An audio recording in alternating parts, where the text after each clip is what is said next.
તો રામે રામ ડાયરાને તો કેમ છો મોજમાં? બસ વાલા મોજમાં રહેવું મોજમાં. તો આપણે કાલે આને સ્પ્રે કર્યો હતો આંબાને ઓર્ગેનિકનો,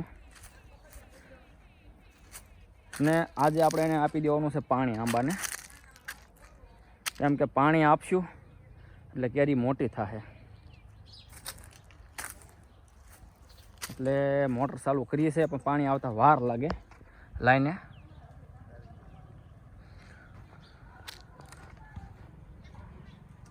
અને જો મસ્ત મજાનું પાણી આવશે. અને જો આ લાઈનમાં હવે પાણી સડી ગયું છે.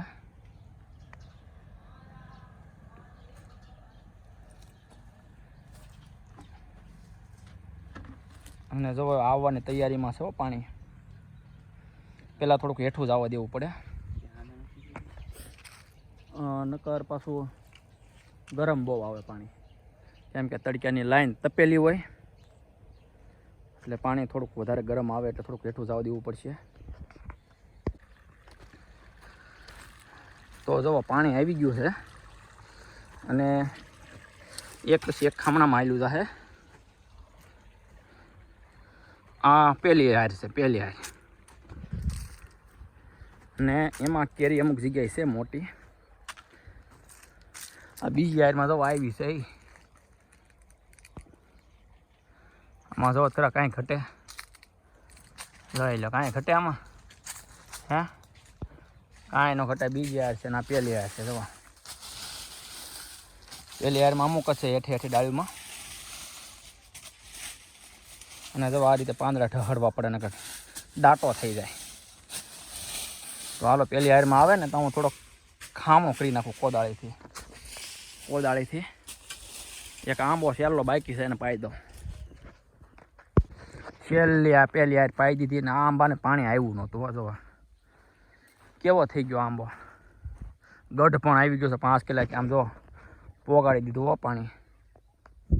અને હવે મોડી દીધું બીજી હારમાં, કેમ કે બીજી હારે તેમને ઘા કરી આવશે પાણી. તમે જોહો ને તો ક્યાંય પોગી જાય પાણી. જો આ છેલ્લો આંબો છે, હા હાર જો પી ગઈ છે ને જે પાણી ચાલુ છે. પાઇક ઉપર આવી દાણો પડી ગયો. હા પછી પાકશે, પછી સામો પડી જાય. પણ જોઈ લો ઘૂડખા ટીંગાય તો જ આ, નકર તમતારે ના. 2 હાર પી ગઈ અને ત્રીજી હારમાં જાય છે પાણી. તો આ ત્રીજી હારમાં જાય છે પાણી, અને ત્રીજી હાર જો ભરાવા આવી ગઈ. એની પછી એક હાર છે, આ છેલ્લી હાર. પછી એક બાકી છે, એક પાઈ દેવું. અને પાણી પાયા પછી કેરી જો કવટલી વધી ગઈ. જો પાણી પાયું તે પછી કેરી ઘણી મોટી થઈ ગઈ. દાણા પડી ગયા બધાને, એટલે પાણી આપ્યા પછી ઘણો ફરક પડી ગયો છે. અને આ આંબો તો જો ઘૂડખે ને ઘૂડખા ટીંગાય. બોલો જો આમ દેખાય તો આ પાડજો, દેખાય તો જોવા ઝૂમ કરું થોડુંક, હજી ઝૂમ કરી દઉં. જોવા હે ને ઘૂડખા ને ઘૂડખા, એ ઘુડેખ્યો કેરો કહેવાય. અને આ કેરી પાણી પાયા પછીની છે. જો બધી કેરી કવડી કવડી થઈ ગઈ. એક નહીં ફરતી બધે જો બધી કેરીઓમાં વધારો આવી ગયો છે. જો આ પાણી પાયા ને તે પછી અવડી કેરી થઈ છે. અને આપણે ખબર તો છે કાલે ઓર્ગેનિક ગાયનું દૂધ અને ગોળ સ્પ્રે કર્યો હતો. એટલે હું કહું આજ આપણે પાણી પાઈ દેવું છે. અને કેરી ઓર્ગેનિકની મીઠાશ આવે, તમને એમ થાય કે આ હે. જો આપણે દવા તો છાંટતા નથી કેરી આંબામાં, અને બહુ વેસાવાય ન થાય થોડી ઘણી હગાવાલા ખાવીને બધી.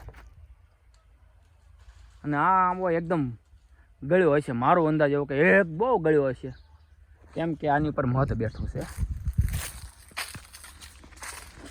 એમ થાય કે મધ બેઠો હોય ને એટલે એ કે આંબો ગળ્યો હોય એવું છે.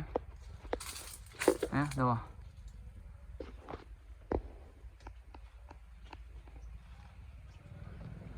એવું મારું અંદાજ એમ કહે છે. મધ બેઠું એટલે અંદાજ એમ કહે છે કે આંબો ગળ્યો હોવો જોવે. તમારું શું માનવું છે?